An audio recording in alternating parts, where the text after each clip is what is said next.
কাল রাত থেকে ভীষণ চিড়ের পোলাও খেতে ইচ্ছে করছিল, তাই সকালে ঘুম থেকে উঠেই বানিয়ে নিয়েছিলাম চিড়ের পোলাও ব্রেকফাস্টের জন্য।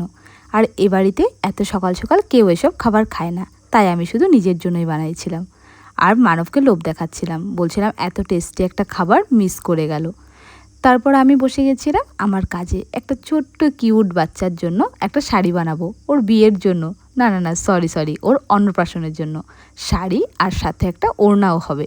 আর এটা দেখো, এটা ওর হলদির ড্রেস। কি কিউট ভাবো, কত ছোট একটা ব্লাউজ, এত পছন্দ হয়েছে আমার।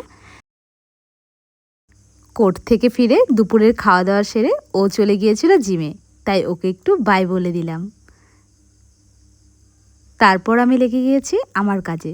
জানো তো, কিছুদিন থেকে সময়ই পাচ্ছি না একদম ঘরটা গোছানোর, তাই আজকে একটু হাতে সময় পেয়ে ভাবলাম ঘরটাকে একটু ভালো করে গুছিয়ে নিই। তারপরও বাড়ি চলে আসলে আমার মায়ের একটা পুরনো শাড়ি দিয়ে আমি একটা আনারকলি বানিয়েছিলাম, সেটাই পরে শ্যুট করার ছিল, তাই সেটাও করে নিলাম। তোমরাও যদি এরকম আনারকলি বানাতে চাও তাহলে আমার সাথে কন্ট্যাক্ট করতে পারো।